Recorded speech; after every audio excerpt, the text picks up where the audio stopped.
Bonjour à tous. Donc aujourd'hui, on va faire un sprint de problèmes. Donc, un sprint de problèmes, ça va être des problèmes un à un. Ils vont être de plus en plus compliqués. Donc nous, on va essayer d'aller jusqu'au 20e et on va voir que c'est pas si compliqué que ça d'arriver jusqu'au 20e. Donc on va commencer. Donc là, c'est le premier problème. Bon, déjà, moi, ce que je vois un roi complètement entouré par ses propres pièces. Alors moi, ça me fait penser à quelque chose. L'échec à l'étouffer. Enfin, le mat à l'étouffer.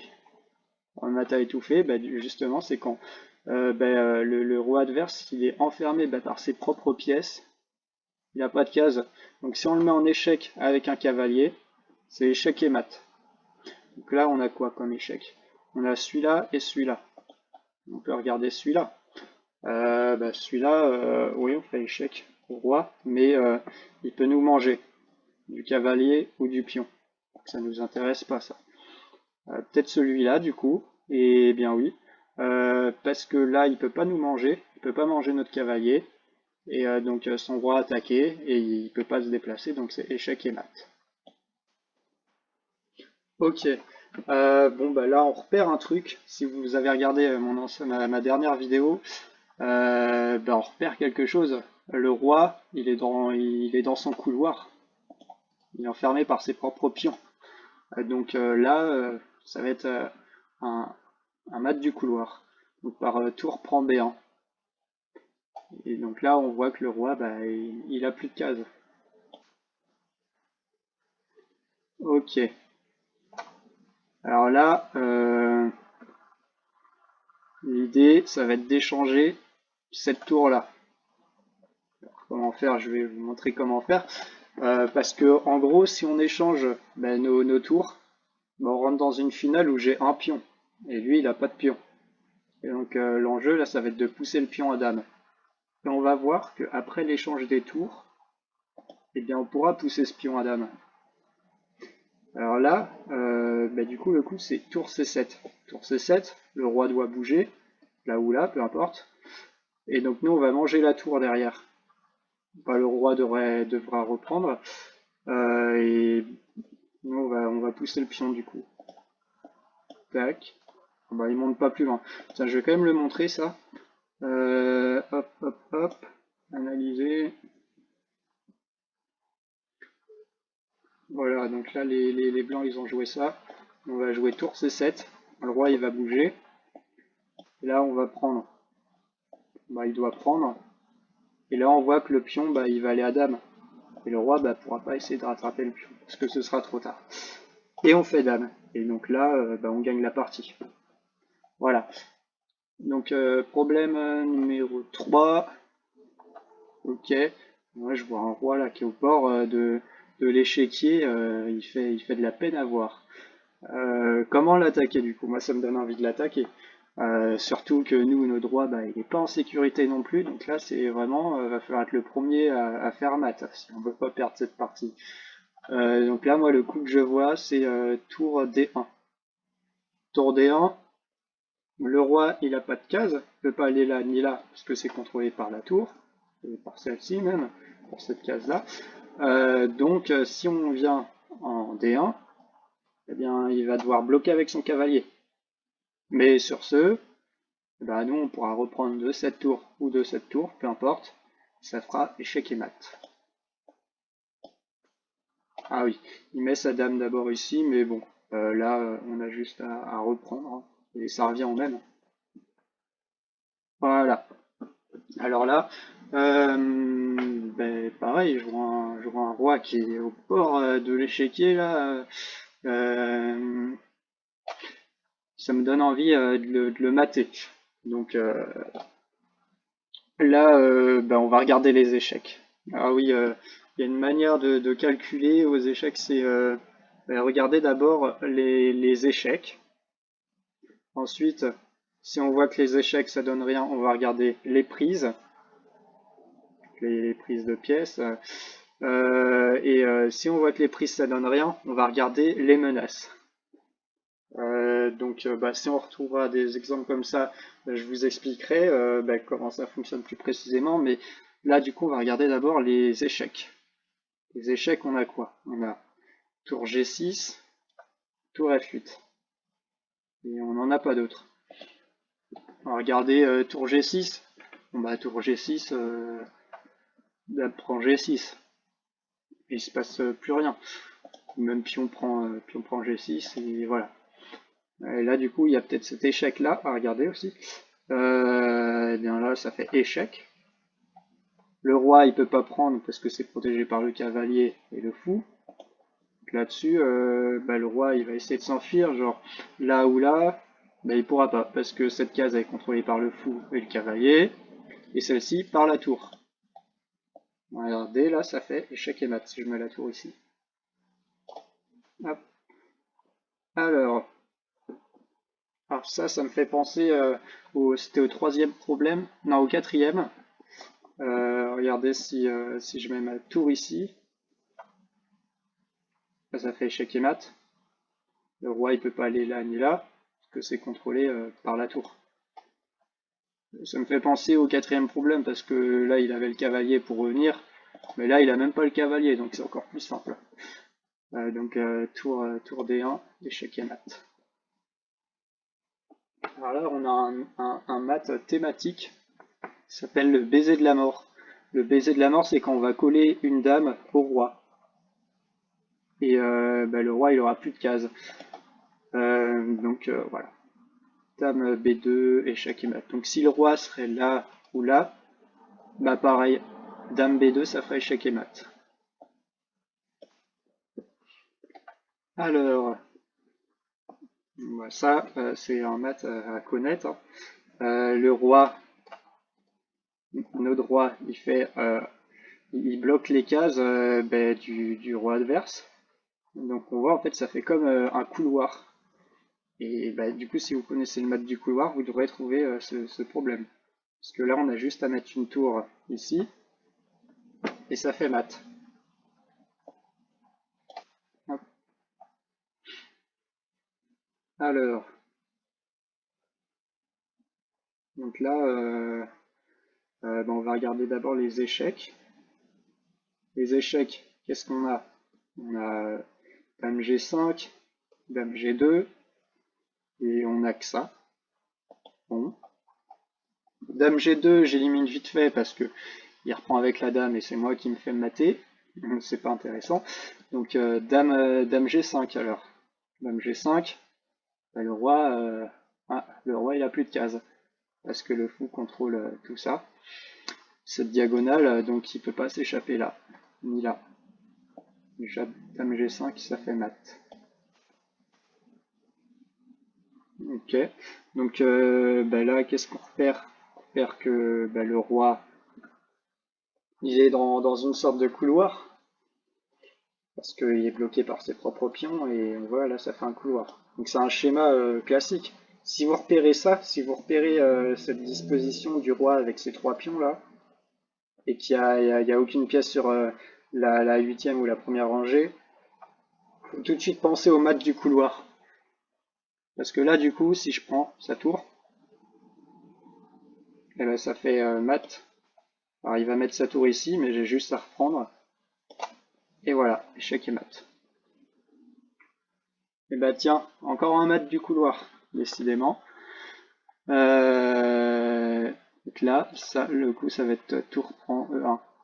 Alors mat du couloir, on va se dire non, parce que les pions, ils sont pas comme ça, ils sont comme ça. Ok, mais il y a notre dame qui contrôle cette case-là. Donc en fait, c'est comme un mat du couloir. Tour prend E1. Alors là, c'est un mat en un coup. On peut regarder les échecs en premier. Donc il y a celui-là, il y a celui-là, et il y a celui-là. Il y a celui-là aussi. Et il y a celui-là. Ça fait beaucoup d'échecs à regarder, mais on va voir que c'est pas si compliqué que ça. Déjà, on va regarder les échecs avec le cavalier. Bon, cavalier prend H2, on fait tour prend H2. C'est pas intéressant. On perd un cavalier. Cavalier D2, il reprend notre cavalier. Ok, donc on voit que les échecs avec le cavalier, ça donne rien. On va regarder les échecs avec la dame. Dame G1. La tour prend G1. Cavalier prend G1 à la limite. Mais bon, au final, on a échangé une dame contre tour et cavalier, parce qu'après, il va sûrement reprendre notre cavalier avec le roi. Donc, c'est pas intéressant. Dame C1. Dame C1, bah, du coup, il va faire roi G2. Et on voit qu'on va avoir du mal à mater après. Puisqu'il attaque notre dame, notre cavalier en même temps. Ça va être compliqué de s'en sortir. Donc les échecs avec la dame, ça donne rien. Bon, bah, il n'y a plus qu'à regarder les échecs avec la tour. Et là, tour E1. Tour E1, bah, ça fait mat. Parce que notre dame, elle contrôle cette colonne. Donc elle contrôle ces cases-là. Et le cavalier soutient la tour. Donc le roi, en fait, il est échec et mat comme ça. Alors, un mat en 2 coups. Donc là, moi, je vois le roi qui est au bord de l'échiquier.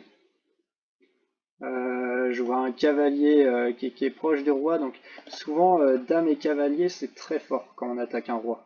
C'est parce que les cavaliers, ça a plein de possibilités différentes de mouvements. Donc ça fait des dégâts au principe. Et ben là, la preuve, si je lui fais échec, bah, le roi il a plus de cases. Donc il est obligé de faire tour G7. Mais là, du coup, je peux prendre sa tour. Parce que le cavalier soutient la dame. Hop. Pareil, là on remarque une dame, un cavalier, il y a peut-être des choses intéressantes à faire. Alors, quelles sont ces choses? On va regarder les échecs en premier. En échec, on a quoi? Dame F6, Dame G7, Dame G6, Dame H5, Dame E7. Ça fait beaucoup d'échecs ça. Dame F5, Dame prend F5.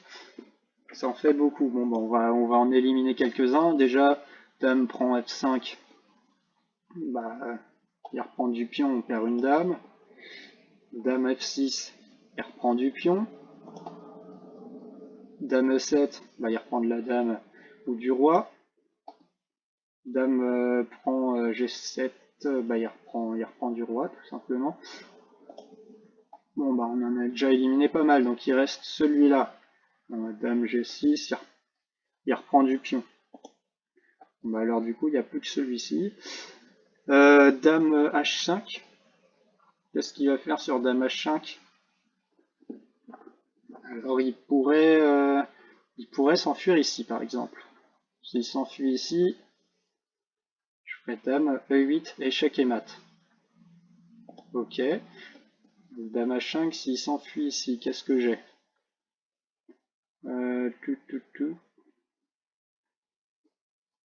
Compliqué à voir, mais j'aurai cavalier G6. Attaque le roi et la tour. Sur pion prend G6. Dame prend H8. Ok. Dame H5. Si, non, il peut pas s'enfuir là parce que la dame contrôle. S'il vient là, bah pareil, du coup j'aurai cavalier G6. S'il prend du pion, eh bien je prends sa tour. Et enfin, dernière réponse qu'il peut faire, dame prend H6, il peut jouer G6. Mais sur ce, moi j'aurai cavalier prend G6. Parce que s'il reprend du pion, bah, je mange sa tour. Puis les échanges, enfin moi je préfère perdre mon cavalier que de perdre une tour. Une tour, on dit, ça vaut 5 points. C'est des points relatifs. Et un cavalier, 3 points.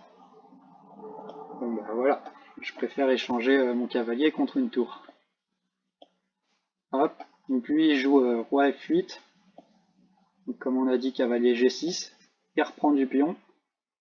Donc là, j'ai accès à sa tour maintenant. Voilà. Ok. Alors ça, c'est un mat à connaître. Euh, quand on a deux tours, ça s'appelle le mat de l'escalier. Là, le coup, ça va être tour H2. Tour H2, ça fait échec. Et l'autre tour contrôle cette colonne. Donc le roi, il a plus d'échappatoire. S'il aura un échappatoire là, sur le côté, bah, il pourrait, mais non, parce que c'est le bord de l'échiquier.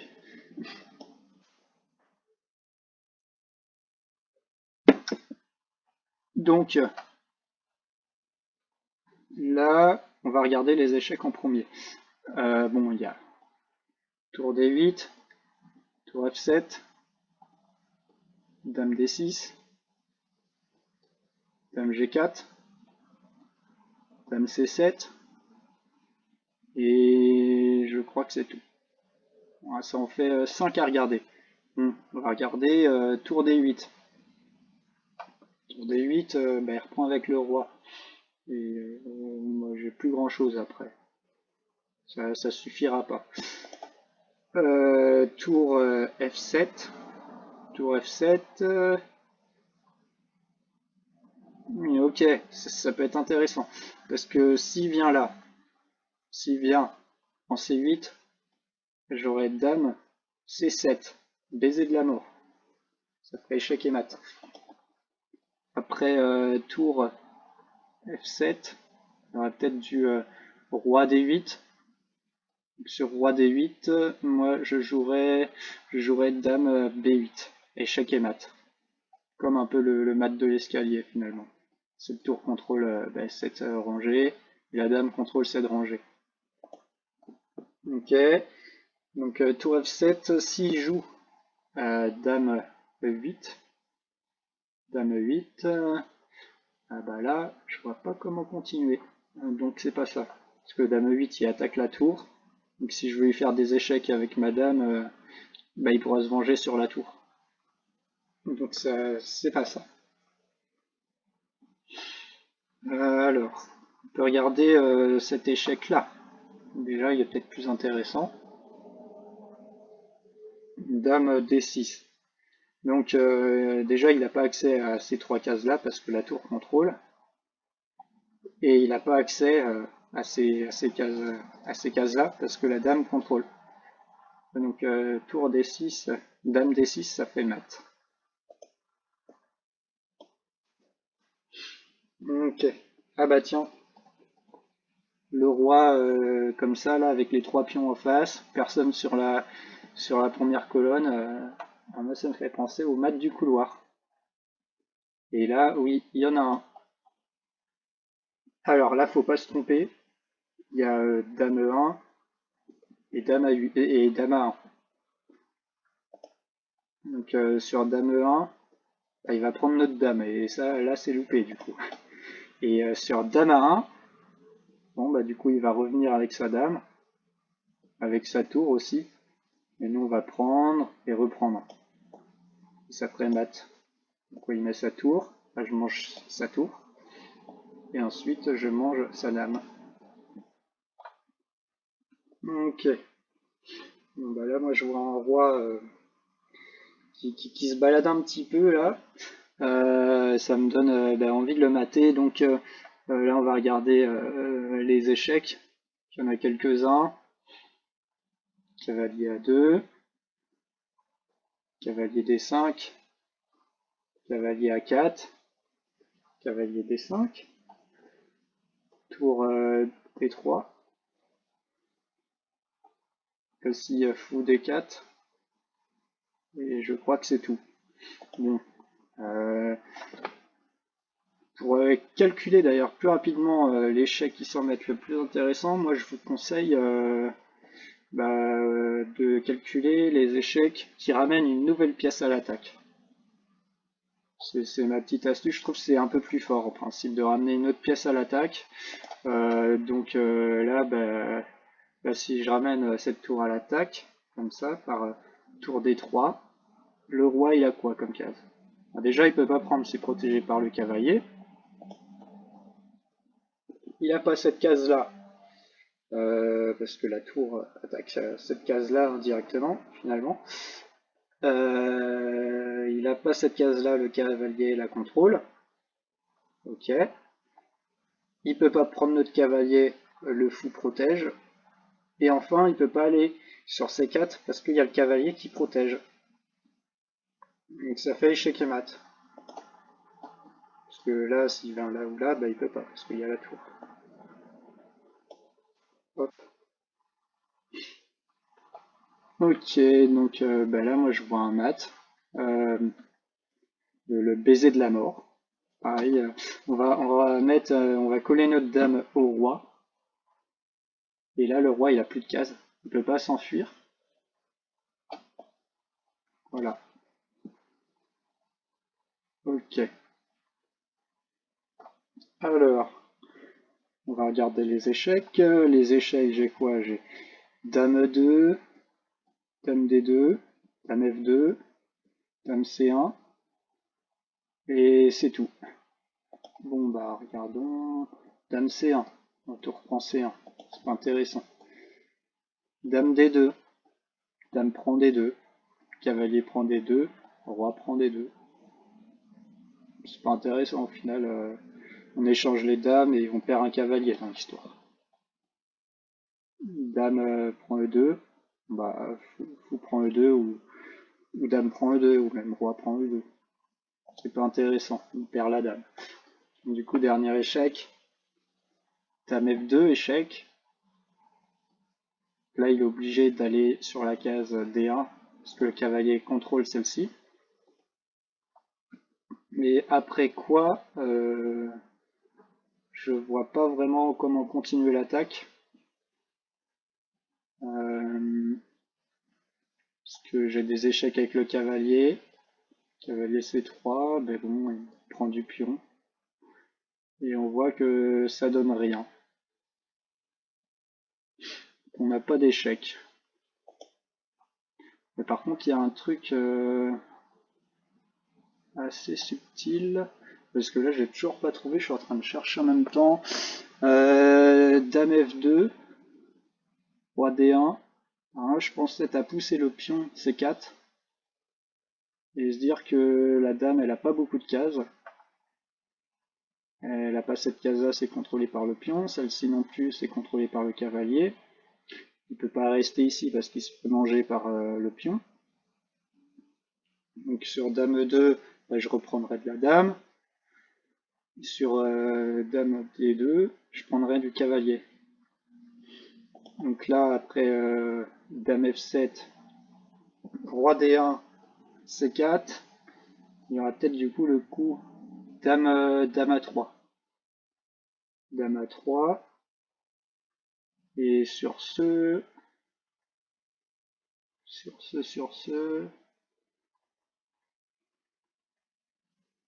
bah, je vois pas. Ah, j'aurai le coup dame prend D4 parce que le pion sera plus protégé par la dame. Ça ferait échec au roi. Donc le roi sur ce, il devra aller soit là ou soit là. Je pourrais continuer par dame D2. Bon, admettons il part à droite, dame B1. Et enfin, dame D1, mat du couloir. Il est assez compliqué celui-là pour numéro 19. Il devrait être un peu plus haut, je pense. On va voir. Ok. Ok. Ah, donc il sacrifie sur le cavalier pour pas se faire mater. Oui. Ok. Celui-là, je vais le repasser parce qu'il était un peu complexe.